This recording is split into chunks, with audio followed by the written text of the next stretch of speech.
تفہیم القرآن سید ابوالعلا مودودی سورۃ البقرہ آیات 179 تا 203 اعوذ باللہ من الشیطان الرجیم بسم اللہ الرحمن الرحیم یسألونک عن الاہلہ ترجمہ لوگ تم سے چاند کی گھٹتی بڑھتی صورتوں کے متعلق پوچھتے ہیں۔ قل ہی مواقیت للناس والحج ترجمہ کہو یہ لوگوں کے لیے تاریخوں کے تعین کی اور حج کی علامتیں ہیں۔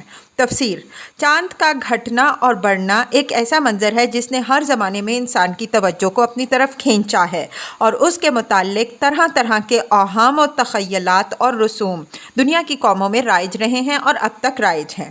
اہل عرب میں بھی اس قسم کے اوہام موجود تھے۔ چاند سے اچھے یا برے شگون لینا، بعض تاریخوں کو سعد اور بعض کو نجس سمجھنا، کسی تاریخ کو سفر کے لیے اور کسی کو ابتدائے کار کے لیے اور کسی کو شادی بیاہ کے لیے منحوس یا مسعود خیال کرنا اور یہ سمجھنا کہ چاند کے طلوع و غروب اور اس کی کمی و بیشی اور اس کی حرکت اور اس کے گہن کا کوئی اثر انسانی قسمتوں پر پڑتا ہے، یہ سب باتیں دوسری جاہل قوموں کی طرح اہل عرب میں بھی پائی جاتی تھیں اور اس سلسلے میں مختلف توہم پرستانہ رسمیں ان میں رائج تھیں۔ انہی خیالات اور چیزوں کی حقیقت نبی صلی اللہ علیہ وسلم سے دریافت کی گئی۔ جواب میں اللہ تعالیٰ نے بتایا کہ یہ گھٹتا بڑھتا چاند تمہارے لیے اس کے سوا کچھ نہیں کہ ایک قدرتی جنتری ہے جو آسمان پر نمودار ہو کر دنیا بھر کے لوگوں کو بیک وقت ان کی تاریخوں کا حساب بتاتی رہتی ہے۔ حج کا ذکر خاص طور پر اس لیے فرمایا کہ عرب کی مذہبی، تمدنی اور معاشی زندگی میں اس کی اہمیت سب سے بڑھ کر تھی۔ سال کے 4 مہینے حج اور عمرے سے وابستہ تھے۔ ان مہینوں میں لڑائیاں بند رہتی تھیں، راستے محفوظ ہوتے تھے اور امن کی وجہ سے کاروبار فروغ پاتے تھے۔ وَلَيْسَ الْبِرُّ بِأَن تَأْتُوا الْبُيُوتَ مِن ظُهُورِهَا وَلَكِنَّ الْبِرَّ مَنِ اتَّقَىٰ وَأْتُوا الْبُيُوتَ مِنْ أَبْوَابِهَا ترجمہ نیز ان سے کہو کہ یہ کوئی نیکی کا کام نہیں ہے کہ تم اپنے گھروں میں پیچھے کی طرف سے داخل ہوتے ہو۔ نیکی تو اصل میں یہ ہے کہ آدمی اللہ کی ناراضگی سے بچے، لہٰذا تم اپنے گھروں میں دروازے ہی سے آیا کرو۔ وَاتَّقُوا اللَّهَ لَعَلَّكُمْ تُفْلِحُونَ ترجمہ البتہ اللہ سے ڈرتے رہو شاید کہ تمہیں فلاح نصیب ہو۔ تفسیر من جملہ ان توہم پرستانہ رسموں کے جو عرب میں رائج تھیں، ایک یہ بھی تھی کہ جب حج کے لیے احرام باندھ لیتے تو اپنے گھروں میں دروازے سے داخل نہ ہوتے تھے بلکہ پیچھے سے دیوار کود کر یا دیوار میں کھڑکی سی بنا کر داخل ہوتے تھے۔ نیز سفر سے واپس آ کر بھی گھروں میں پیچھے سے داخل ہوا کرتے تھے۔ اس آیت میں نہ صرف اس رسم کی تردید کی گئی ہے بلکہ تمام اوہام پر یہ کہہ کر ضرب لگائی گئی ہے کہ نیکی دراصل اللہ سے ڈرنے اور اس کے احکام کی خلاف ورزی سے بچنے کا نام ہے۔ ان بے معنی رسموں کو نیکی سے کوئی واسطہ نہیں ہے جو محض باپ دادا کی اندھی تقلید میں برتی جاتی ہیں اور جن کا انسان کی سعادت و شقاوت سے کوئی تعلق نہیں۔ وَقَاتِلُوا فِي سَبِيلِ اللَّهِ الَّذِينَ يُقَاتِلُونَكُمْ وَلَا تَعْتَدُوا ترجمہ اور تم اللہ کی راہ میں ان لوگوں سے لڑو جو تم سے لڑتے ہیں مگر زیادتی نہ کرو۔ تفسیر یعنی جو لوگ خدا کے کام میں تمہارا راستہ روکتے ہیں اور اس بنا پر تمہارے دشمن بن جاتے ہیں کہ تم خدا کی ہدایت کے مطابق نظام زندگی کی اصلاح کرنا چاہتے ہو اور اس اصلاحی کام کی مزاحمت میں جبر و ظلم کی طاقتیں استعمال کر رہے ہیں، ان سے جنگ کرو۔ اس سے پہلے جب تک مسلمان کمزور اور منتشر تھے ان کو صرف تبلیغ کا حکم تھا اور مخالفین کے ظلم و ستم پر صبر کی ہدایت کی جاتی تھی۔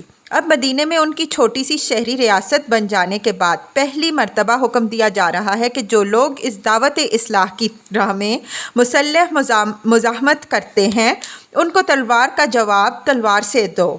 اس کے بعد جنگ بدر پیش آئی اور لڑائیوں کا سلسلہ شروع ہو گیا۔ ان اللہ لا یحب المعتدین ترجمہ اللہ زیادتی کرنے والوں کو پسند نہیں کرتا۔ تفسیر یعنی تمہاری جنگ نہ تو اپنی مادی اغراض کے لیے ہو، نہ ان لوگوں سے پر ہاتھ اٹھاؤ جو دین حق کی راہ میں مزاحمت نہیں کرتے، اور نہ لڑائی میں جاہلیت کے طریقے استعمال کرو۔ عورتوں اور بچوں اور بوڑھوں اور زخمیوں پر دست درازی کرنا، دشمن کے مقتولوں کا مثلا کرنا، کھیتوں اور مویشیوں کو خواہ برباد کرنا اور دوسرے تمام وحشیانہ اور ظالمانہ افعال حد سے گزرنے کی تعریف میں آتے ہیں، اور حدیث میں ان سب کی ممانعت وارد ہے۔ آیت کا منشا یہ ہے کہ قوت کا استعمال وہیں کیا جائے جہاں وہ ناگزیر ہو، اسی حد تک کیا جائے جتنی اس کی ضرورت ہو۔ وَاقْتُلُوهُمْ حَيْثُ ثَقِفْتُمُوهُمْ وَأَخْرِجُوهُمْ مِنْ حَيْثُ أَخْرَجُوكُمْ وَالْفِتْنَةُ أَشَدُّ مِنَ الْقَتْلِ۔ ترجمہ ان سے لڑو جہاں بھی تمہارا ان سے مقابلہ پیش آئے، اور انہیں نکالو جہاں سے انہوں نے تمہیں نکالا ہے، اس لیے کہ قتل اگرچہ برا ہے مگر فتنہ اس سے زیادہ برا ہے۔ تفسیر یہاں فتنے کا لفظ اسی معنی میں استعمال ہوا ہے جس میں انگریزی کا لفظ پرسیکیوشن استعمال ہوتا ہے، یعنی کسی گروہ یا شخص کو محض اس بنا پر ظلم و ستم کا نشانہ بنانا کہ اس نے رائج الوقت خیالات و نظریات کی جگہ کچھ دوسرے خیالات و نظریات کو حق پا کر قبول کر لیا ہے، اور وہ تنقید و تبلیغ کے ذریعے سے سوسائٹی کے موجود الوقت نظام میں اصلاح کی کوشش کرتا ہے۔ آیت کا منشا یہ ہے کہ بلا شبہ انسانی خون بہانا بہت برا فعل ہے، لیکن جب کوئی انسانی گروہ زبردستی اپنا فکری استبداد دوسروں پر مسلط کرے اور لوگوں کو قبول حق سے بجبر روکے تو اور اصلاح و تغیر کی جائز و معقول کوششوں کا مقابلہ دلائل سے کرنے کے بجائے حیوانی طاقت سے کرنے لگے تو وہ قتل کی بنسبت زیادہ سخت برائی کا ارتکاب کرتا ہے، اور ایسے گروہ کو بزور شمشیر ہٹا دینا بالکل جائز ہے۔ وَلَا تُقَاتِلُوهُمْ عِنْدَ الْمَسْجِدِ الْحَرَامِ حَتَّى يُقَاتِلُوكُمْ فِيهِ۔ ترجمہ اور مسجد حرام کے قریب جب تک وہ تم سے نہ لڑیں تم بھی نہ لڑو۔ فَإِنْ قَاتِلُوكُمْ فَاقْتُلُوهُمْ۔ ترجمہ مگر جب وہ وہاں لڑنے سے نہ چونکے تو تم بھی بے تکلف انہیں مارو۔ كَذَلِكَ جَزَاءُ الْكَافِرِينَ۔ ترجمہ ایسے کافروں کی یہی سزا ہے۔ فَإِنِ انْتَهَوْا فَإِنَّ اللَّهَ غَفُورٌ رَحِيمٌ۔ ترجمہ پھر اگر وہ باز آ جائیں تو جان لو کہ اللہ معاف کرنے والا رحم فرمانے والا ہے۔ تفسیر یعنی تم جس خدا پر ایمان لائے ہو اس کی صفت یہ ہے کہ بدتر سے بدتر مجرم اور گناہ گار کو بھی معاف کر دیتا ہے جبکہ وہ اپنی باغیانہ روش سے باز آ جائے۔ یہی صفت تم اپنے اندر بھی پیدا کرو۔ تمہاری لڑائی انتقام کی پیاس بجھانے کے لیے نہ ہو بلکہ خدا کے دین کا راستہ صاف کرنے کے لیے ہو۔ جب تک کوئی گروہ راہ خدا میں مزاحم رہے بس اسی وقت تک اس سے تمہاری لڑائی بھی رہے، اور جب وہ اپنا رویہ چھوڑ دے تو تمہارا ہاتھ بھی پھر اس پر نہ اٹھے۔ وَقَاتِلُوهُمْ حَتَّى لَا تَكُونَ فِتْنَةٌ وَيَكُونَ الدِّينُ لِلَّهِ۔ ترجمہ تم ان سے لڑتے رہو یہاں تک کہ فتنہ باقی نہ رہے اور دین اللہ ہی کے لیے ہو جائے۔ تفسیر یہاں فتنہ کا لفظ اوپر کے معنی سے ذرا مختلف معنی میں استعمال ہوا ہے۔ سیاق و سباق سے صاف ظاہر ہے کہ اس مقام پر فتنے سے مراد وہ حالت ہے دین اللہ کے بجائے کسی اور کے لیے ہو، اور لڑائی کا مقصد یہ ہے کہ یہ فتنہ ختم ہو جائے اور دین صرف اللہ کے لیے ہو۔ پھر جب ہم لفظ دین کی تحقیق کرتے ہیں تو معلوم ہوتا ہے کہ عربی زبان میں دین کے معنی اطاعت کے ہیں، اور اصطلاحاً اس سے مراد وہ نظام زندگی ہے جو کسی کو بالاتر مان کر اس کے احکام و قوانین کی پیروی میں اختیار کی جائے۔ بس دین کی اس تشریح سے یہ بات خود واضح ہو جاتی ہے کہ سوسائٹی کی وہ حالت جس میں بندوں پر بندوں کی خدائی و فرمانروائی قائم ہو، جس میں اللہ کے قانون کے مطابق زندگی بسر کرنا ناممکن رہے، فتنے کی حالت ہے، اور اسلامی جنگ کا مطمع نظر یہ ہے کہ اس فتنے کی جگہ ایسی حالت قائم ہو جس میں بندے صرف قانون الہی کے مطیع بن کر رہیں۔ فَإِنِ انْتَهَوْا فَلَا عُدْوَانَ إِلَّا عَلَى الظَّالِمِينَ۔ ترجمہ پھر اگر وہ باز آ جائیں تو سمجھ لو کہ ظالموں کے سوا اور کسی پر دست درازی روا نہیں۔ تفسیر باز آ جائیں سے مراد کافروں کا اپنے کفر و شرک سے باز آ جانا نہیں بلکہ فتنے سے باز آ جانا ہے۔ کافر، مشرک، دہریے ہر ایک کو اختیار ہے کہ اپنا جو عقیدہ رکھتا ہے رکھے، اور جس کی چاہے عبادت کرے یا کسی کی نہ کرے۔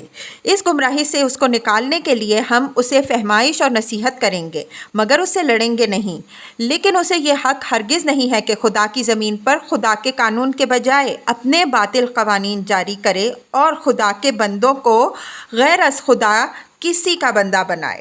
اس فتنے کو دفع کرنے کے لیے حسب موقع اور حسب امکان تبلیغ اور شمشیر دونوں سے کام لیا جائے گا، اور مومن اس وقت تک چین سے نہ بیٹھے گا جب تک کفار اپنے اس فتنے سے باز نہ آ جائیں۔ اور یہ جو فرمایا کہ اگر وہ باز آ جائیں تو ظالموں کے سوا کسی پر دست درازی روا نہیں، تو اس سے یہ اشارہ نکلتا ہے کہ جب نظام باطل کی جگہ نظام حق قائم ہو جائے تو عام لوگوں کو تو معاف کر دیا جائے گا، لیکن ایسے لوگوں کو سزا دینے میں اہل حق بالکل حق بجانب ہوں گے جنہوں نے اپنے دور اقتدار میں نظام حق کا راستہ روکنے کے لیے ظلم و ستم کی حد کر دی ہو۔ اگرچہ اس معاملے میں بھی مومنین صالحین کو زیب یہی دیتا ہے کہ عفو و درگزر سے کام لیں اور فتح یاب ہو کر ظالموں سے انتقام نہ لیں، مگر جن کے جرائم کی فہرست بہت ہی زیادہ سیاہ ہو ان کو سزا دینا بالکل جائز ہے، اور اس اجازت سے خود نبی صلی اللہ علیہ وسلم نے فائدہ اٹھایا ہے جن سے بڑھ کر عفو و درگزر کسی کے شایان شان نہ تھا۔ چنانچہ جنگ بدر کے قیدیوں میں سے عقبہ بن ابی معیط اور نضر بن حارث کا قتل اور فتح مکہ کے بعد آپ صلی اللہ علیہ وسلم کا 17 آدمیوں کو عفو عام سے مستثنی فرمانا اور پھر ان میں سے 4 کو سزائے موت دینا اسی اجازت پر مبنی تھا۔ الشہر الحرام بالشہر الحرام والحرمات قصاص۔ ترجمہ: ماہ حرام کا بدلہ ماہ حرام ہی ہے اور تمام حرمتوں کا لحاظ برابری کے ساتھ ہوگا۔ تفسیر: اہل عرب میں حضرت ابراہیم علیہ السلام کے وقت سے یہ قاعدہ چلا آ رہا تھا کہ ذی القعدہ، ذی الحجہ اور محرم کے 3 مہینے حج کے لیے مختص تھے اور رجب کا مہینہ عمرے کے لیے خاص کیا گیا تھا، اور ان 4 مہینوں میں جنگ اور قتل و غارت ممنوع تھی تاکہ زائرین کعبہ امن و امان کے ساتھ خدا کے گھر تک جائیں اور اپنے گھروں کو واپس ہو سکیں۔ اس بنا پر ان مہینوں کو حرام مہینے کہا جاتا تھا، یعنی حرمت والے مہینے۔ آیت کا منشا یہ ہے کہ ماہ حرام کی حرمت کا لحاظ کفار کریں تو مسلمان بھی کریں، اور اگر وہ اس حرمت کو نظر انداز کر کے کسی حرام مہینے میں مسلمانوں پر دست درازی کر گزریں تو پھر مسلمان بھی ماہ حرام میں بدلہ لینے کے مجاز ہیں۔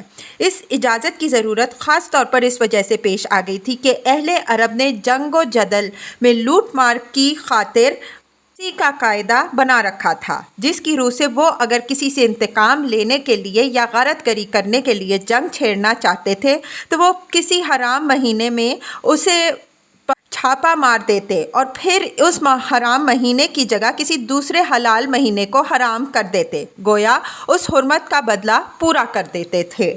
اس بنا پر مسلمانوں کے سامنے یہ سوال پیدا ہوا کہ اگر کفار اپنے نسی کے ہیلے کو کام میں لا کر کسی حرام مہینے میں جنگی کارروائی کر بیٹھیں تو اس صورت میں کیا کیا جائے؟ اسی سوال کا جواب اس آیت میں دیا گیا ہے۔ فَمَنِ اعْتَدَىٰ عَلَيْكُمْ فَاعْتَدُوا عَلَيْهِ بِمِثْلِ مَا اعْتَدَىٰ عَلَيْكُمْ۔ ترجمہ: لہٰذا جو تم پر دست درازی کرے تم بھی اسی طرح اس پر دست درازی کرو۔ وَاتَّقُوا اللَّهَ وَاعْلَمُوا أَنَّ اللَّهَ مَعَ الْمُتَّقِينَ۔ ترجمہ: البتہ اللہ سے ڈرتے رہو اور یہ جان رکھو کہ اللہ انہی لوگوں کے ساتھ ہے جو اس کی حدود توڑنے سے پرہیز کرتے ہیں۔ وَأَنفِقُوا فِي سَبِيلِ اللَّهِ وَلَا تُلْقُوا بِأَيْدِيكُمْ إِلَى التَّهْلُكَةِ۔ ترجمہ: اللہ کی راہ میں خرچ کرو اور اپنے ہاتھوں سے اپنے آپ کو ہلاکت میں نہ ڈالو۔ تفسیر: اللہ کی راہ میں خرچ کرنے سے مراد اللہ کے دین کو قائم کرنے کی سعی و جہد میں مالی قربانیاں کرنا ہے۔ آیت کا مطلب یہ ہے کہ اگر تم خدا کے دین کو سربلند کرنے کے لیے اپنا مال خرچ نہ کرو گے اور اس کے مقابلے میں اپنی ذاتی مفاد کو عزیز رکھو گے تو یہ تمہارے لیے دنیا میں بھی موجب ہلاکت ہوگا اور آخرت میں بھی۔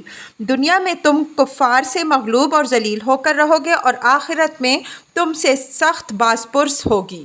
وَأَحْسِنُوا إِنَّ اللَّهَ يُحِبُّ الْمُحْسِنِينَ۔ ترجمہ: احسان کا طریقہ اختیار کرو کہ اللہ محسنوں کو پسند کرتا ہے۔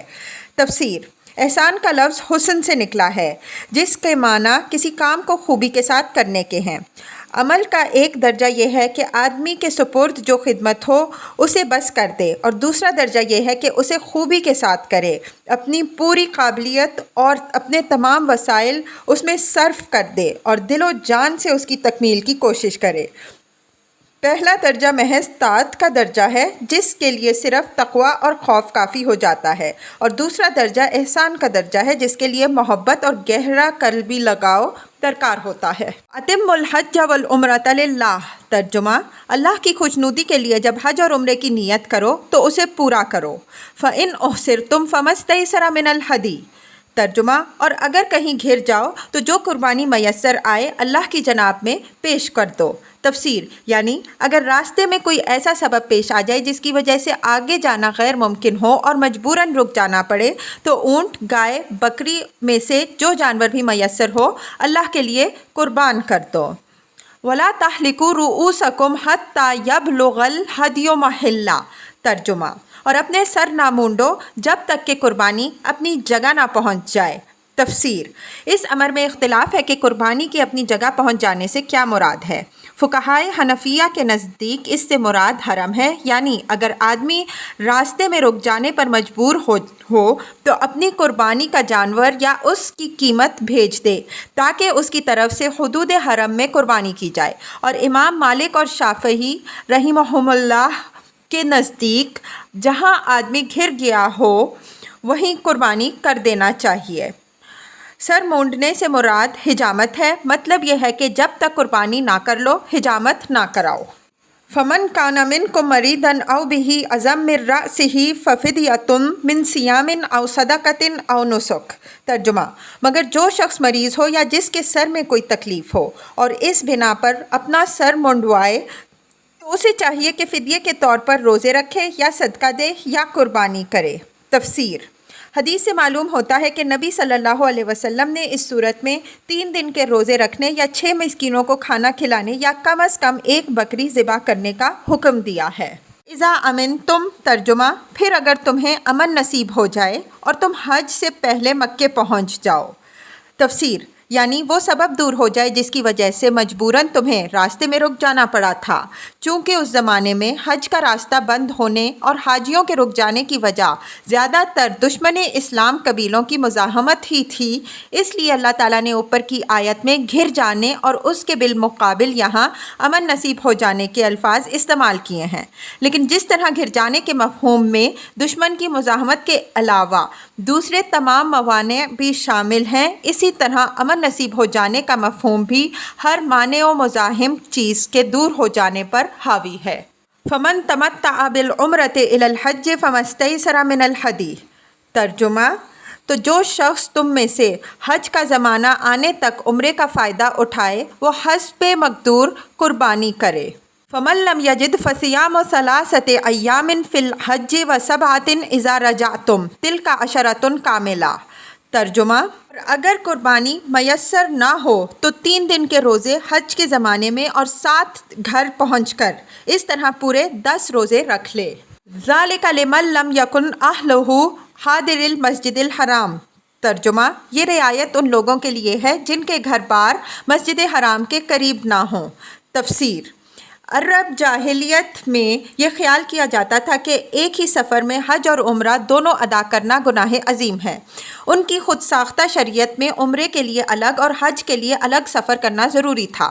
اللہ تعالیٰ نے اس قید کو اڑا دیا اور باہر سے آنے والوں کے ساتھ یہ رعایت فرمائی کہ وہ ایک ہی سفر میں عمرہ اور حج دونوں کر لیں۔ البتہ جو لوگ مکے کے آس پاس میقاتوں کی حدود کے اندر رہتے ہوں انہیں اس رعایت سے مستثنیٰ کر دیا، کیونکہ ان کے لیے عمرے کا سفر الگ اور حج کا سفر الگ کرنا کچھ مشکل نہیں۔ حج کا زمانہ آنے تک عمرے کا فائدہ اٹھانے سے مراد یہ ہے کہ آدمی عمرہ کر کے احرام کھول لے اور ان پابندیوں سے آزاد ہو جائے جو احرام کی حالت میں لگائی گئی ہیں، پھر جب حج کے دن آئیں تو از سر نو احرام باندھ لے۔ وَاتَّقُوا اللَّهَ وَاعْلَمُوا أَنَّ اللَّهَ شَدِيدُ الْعِقَابِ۔ ترجمہ: اللہ کے ان احکام کی خلاف ورزی سے بچو اور خوب جان رکھو کہ اللہ سخت سزا دینے والا ہے۔ الحج اشہر معلومات۔ ترجمہ: حج کے مہینے سب معلوم ہیں۔ فمن فرد فیہن الحج فلا رفث ولا فسوق ولا جدال فی الحج۔ ترجمہ، جو شخص ان مقرر مہینوں میں حج کی نیت کرے اسے خبردار رہنا چاہیے کہ حج کے دوران میں اس سے کوئی شہوانی فعل، کوئی بدعملی اور کوئی لڑائی جھگڑے کی بات سرزد نہ ہو۔ شہوانی فعل، تفسیر۔ احرام کی حالت میں میاں اور بیوی کے درمیان نہ صرف تعلق زن و شو ممنوع ہے بلکہ ان کے درمیان کوئی ایسی گفتگو بھی نہیں ہونی چاہیے جو رغبت شہوانی پر مبنی ہو۔ بدعملی، تفسیر۔ تمام معصیت کے افعال اگرچہ بجائے خود جائز ہیں لیکن احرام کی حالت میں ان کا گناہ بہت سخت ہے۔ جھگڑے کی بات، تفسیر۔ حتیٰ یہ کہ خادم کو ڈانٹنا تک جائز نہیں۔ وما تفعلوا من خیر یعلمہ اللہ۔ ترجمہ، اور جو نیک کام تم کرو گے وہ اللہ کے علم میں ہوگا۔ وتزودوا فإن خیر الزاد التقوی۔ ترجمہ، سفر حج کے لیے زاد راہ ساتھ لے جاؤ اور سب سے بہتر زاد راہ پرہیزگاری ہے۔ واتقونی یا اولی الالباب۔ ترجمہ، پس اے ہوش مندو میری نافرمانی سے پرہیز کرو۔ تفسیر۔ جاہلیت کے زمانے میں حج کے لیے زاد راہ ساتھ لے کر نکلنے کو ایک دنیا دارانہ فعل سمجھا جاتا تھا اور ایک مذہبی آدمی سے یہ توقع کی جاتی تھی کہ وہ خدا کے گھر کی طرف دنیا کا سامان لیے بغیر جائے گا۔ اس آیت میں ان کے اس غلط خیال کی تردید کی گئی ہے اور انہیں بتایا گیا ہے کہ زاد راہ نہ لینا کوئی خوبی نہیں ہے۔ اصل خوبی خدا کا خوف اور اس کے احکام کی خلاف ورزی سے اجتناب اور زندگی کا پاکیزہ ہونا ہے۔ جو مسافر اپنے اخلاق درست نہیں رکھتا اور خدا سے بے خوف ہو کر برے اعمال کرتا ہے، وہ اگرچہ زاد راہ ساتھ نہ لے کر محض ظاہر میں فقیری کی نمائش کرتا ہے تو اس کا کوئی فائدہ نہیں۔ خدا اور خلق دونوں کی نگاہ میں وہ ذلیل ہوگا اور اپنے اس مذہبی کام کی بھی توہین کرے گا جس کے لیے وہ سفر کر رہا ہے۔ لیکن اگر اس کے دل میں خدا کا خوف ہو اور اس کے اخلاق درست ہوں تو خدا کے ہاں بھی اس کی عزت ہوگی اور خلق بھی اس کا احترام کرے گی، چاہے اس کا توشہ دان کھانے سے بھرا ہوا ہو۔ لیس علیکم جناح ان تبتغوا فضلا من ربکم۔ ترجمہ، اور اگر حج کے ساتھ ساتھ تم اپنے رب کا فضل بھی تلاش کرتے جاؤ تو اس میں کوئی مذائقہ نہیں۔ تفسیر۔ یہ بھی قدیم عربوں کا ایک جاہلانہ تصور تھا کہ سفر حج کے دوران میں کسب معاش کے لیے کام کرنے کو وہ برا سمجھتے تھے کیونکہ ان کے نزدیک کسب معاش ایک دنیا دارانہ فعل تھا اور حج جیسے ایک مذہبی کام کے دوران میں اس کا ارتکاب مذموم تھا۔ قرآن اس خیال کی تردید کرتا ہے اور انہیں بتاتا ہے کہ ایک خدا پرست آدمی جب خدا کے قانون کا احترام ملحوظ رکھتے ہوئے اپنے معاش کے لیے جد و جہد کرتا ہے تو دراصل اپنے رب کا فضل تلاش کرتا ہے اور کوئی گناہ نہیں اگر وہ اپنے رب کی رضا کے لیے سفر کرتے ہوئے اس کا فضل بھی تلاش کرتا جائے۔ فَإِذَا أَفَضْتُم مِّنْ عَرَفَاتٍ فاذكروا اللَّهَ عِندَ المشعر الحرام۔ ترجمہ، پھر جب عرفات سے چلو تو مشعر حرام یعنی مزدلفہ کے پاس ٹھہر کر اللہ کو یاد کرو۔ وَاذْكُرُوهُ كَمَا هَدَاكُمْ وَإِن كُنتُم مِّن قَبْلِهِ لَمِنَ الضَّالِّينَ۔ ترجمہ، اور اس طرح یاد کرو جس کی ہدایت اس نے تمہیں دی ورنہ اس سے پہلے تو تم بھٹکے ہوئے لوگ تھے۔ تفسیر۔ یعنی جاہلیت کے زمانے میں خدا کی عبادت کے ساتھ جن دوسرے مشرکانہ اور جاہلانہ افعال کی آمیزش ہوتی تھی ان سب کو چھوڑ دو اور اب جو ہدایت اللہ نے بخشی ہے اس کے مطابق خالصتاً اللہ تعالیٰ کی عبادت کرو۔ ثم افیدوا من حیث افاد الناس۔ ترجمہ، پھر جہاں سے اور سب لوگ پلٹتے ہیں وہیں سے تم بھی پلٹو۔ وَاسْتَغْفِرُوا اللَّهَ۔ ترجمہ، اور اللہ سے معافی چاہو۔ تفسیر۔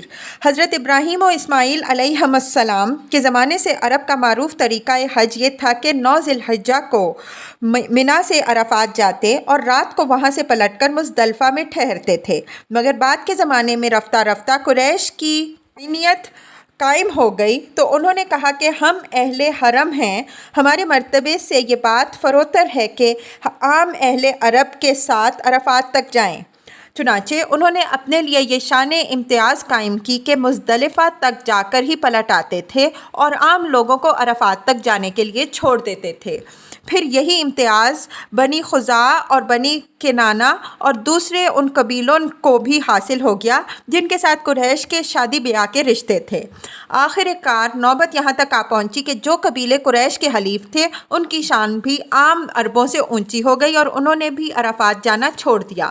اسی فخر و غرور کا بت اس آیت میں توڑا گیا ہے۔ آیت کا خطاب خاص قریش اور ان کے رشتہ دار اور حلیف قبائل کی طرف ہے، اور خطاب عام ان سب کی طرف ہے جو آئندہ کبھی اس قسم کے امتیازات اپنے لیے مخصوص کرنا چاہیں۔ ان کو حکم دیا جا رہا ہے کہ اور سب لوگ جہاں تک جاتے ہیں انہی کے ساتھ جاؤ، انہی کے ساتھ ٹھہرو، انہی کے ساتھ پلٹو، اور اب تک جاہلیت کے فخر و غرور کی بنا پر سنت ابراہیمی کی جو خلاف ورزی تم کرتے رہے ہو اس پر اللہ سے معافی مانگو۔ ان اللہ غفور الرحیم۔ ترجمہ: یقیناً وہ معاف کرنے والا اور رحم کرنے والا ہے۔ فَإِذَا قَضَيْتُم مَّنَاسِكَكُمْ فَاذْكُرُوا اللَّهَ كَذِكْرِكُمْ آبَاءَكُمْ أَوْ أَشَدَّ ذِكْرًا۔ ترجمہ: پھر جب اپنے حج کے ارکان ادا کر چکو تو جس طرح پہلے اپنے آباء و اجداد کا ذکر کرتے تھے اس طرح اب اللہ کا ذکر کرو، بلکہ اس سے بھی بڑھ کر۔ تفسیر: اہل عرب حج سے فارغ ہو کر منی میں جلسے کرتے تھے جن میں ہر قبیلے کے لوگ اپنے باپ دادا کے کارنامے فخر کے ساتھ بیان کرتے تھے اور اپنی بڑائی کی ڈینگے مارتے تھے۔ اس پر فرمایا جا رہا ہے کہ ان جاہلانہ باتوں کو چھوڑو، پہلے جو وقت فضولیات میں صرف کرتے تھے اب اسے اللہ کی یاد، اس کے ذکر میں صرف کرو۔ اس ذکر سے مراد زمانہ قیام منی کا ذکر ہے۔ فَمِنَ النَّاسِ مَن يَقُولُ رَبَّنَا آتِنَا فِي الدُّنْيَا وَمَا لَهُ فِي الْآخِرَةِ مِنْ خَلَاقٍ۔ ترجمہ: مگر اللہ کو یاد کرنے والے لوگوں میں بھی بہت فرق ہے۔ ان میں سے کوئی تو ایسا ہے جو کہتا ہے کہ اے ہمارے رب ہمیں دنیا ہی میں سب کچھ دے دے، ایسے شخص کے لیے آخرت میں کوئی حصہ نہیں ہے۔ وَمِنْهُم مَّن يَقُولُ رَبَّنَا آتِنَا فِي الدُّنْيَا حَسَنَةً وَفِي الْآخِرَةِ حَسَنَةً وَقِنَا عَذَابَ النَّارِ۔ ترجمہ: اور کوئی کہتا ہے کہ اے ہمارے رب ہمیں دنیا میں بھی بھلائی دے اور آخرت میں بھی بھلائی دے اور آگ کے عذاب سے ہمیں بچا لے۔ اولئک لہم نصیب مما کسبوا۔ ترجمہ: ایسے لوگ اپنی کمائی کے مطابق دونوں جگہ حصہ پائیں گے۔ واللہ سریع الحساب۔ ترجمہ: اور اللہ کو حساب چکاتے کچھ دیر نہیں لگتی۔ واذکروا اللہ فی ایام معدودات۔ ترجمہ: یہ گنتی کے چند روز ہیں جو تمہیں اللہ کی یاد میں بسر کرنے چاہئیں۔ فَمَن تَعَجَّلَ فِي يَوْمَيْنِ فَلَا إِثْمَ عَلَيْهِ وَمَن تَأَخَّرَ فَلَا إِثْمَ عَلَيْهِ لِمَنِ اتَّقَىٰ۔ ترجمہ: پھر جو کوئی جلدی کر کے 2 ہی دن میں واپس ہو گیا تو کوئی حرج نہیں، اور جو کوئی کچھ دیر ٹھہرا پھر پلٹا تو کوئی حرج نہیں، بشرطے کہ یہ دن اس نے تقویٰ کے ساتھ بسر کیے ہوں۔ تفسیر: یعنی ایام تشریق میں منی سے مکہ کی طرف واپسی خواہ 12 ذی الحج کو ہو یا 13ویں تاریخ کو، دونوں صورتوں میں کوئی حرج نہیں۔ اصل اہمیت اس کی نہیں کہ تم ٹھہرے کتنے دن، بلکہ اس کی ہے کہ جتنے دن بھی ٹھہرے ان میں خدا کے ساتھ تمہارے تعلق کا کیا حال رہا، خدا کا ذکر کرتے رہے یا میلوں ٹھیلوں میں لگے رہے۔ وَاتَّقُوا اللَّهَ وَاعْلَمُوا أَنَّكُمْ إِلَيْهِ تُحْشَرُونَ۔ ترجمہ: اللہ کی نافرمانی سے بچو اور خوب جان رکھو کہ ایک روز اس کے حضور میں تمہاری پیشی ہونے والی ہے۔